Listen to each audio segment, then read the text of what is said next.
Samarqand viloyati Ichki ishlar boshqarmasi, Davlat xavfsizlik xizmati Samarqand viloyati boshqarmasi hamda viloyat prokuraturasi xodimlari hamkorligida o'tkazilgan tadbirda yollanma qotillik jinoyatining oldi olindi.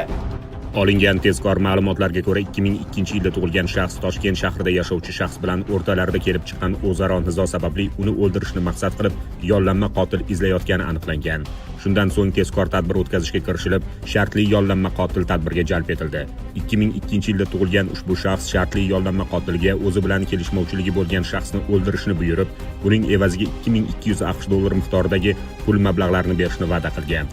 Joriy yilning 27-yanvar kuni Samarqand shahrida o'tkazilgan tezkor tadbir davomida 2002-yilda tug'ilgan shaxs tadbirga jalb etilgan yollanma qotildan grimlangan murda fotosuratini qabul qilib olgach, 2000 AQSh dollari miqdoridagi pul mablag'larini bergan vaqtida ashyoviy dalillar bilan ushlangan.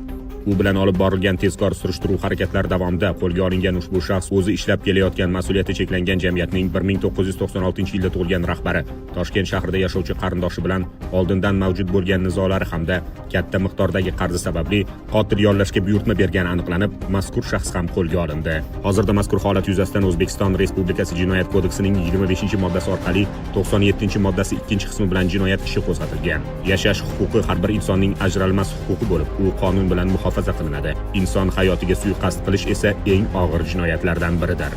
Shu o'rinda eslatib o'tamiz, amaldagi qonunchilikka ko'ra, qasddan odam o'ldirish jinoyatini sodir etgan shaxs umrbod ozodlikdan mahrum qilishgacha bo'lgan jazoga tortiladi.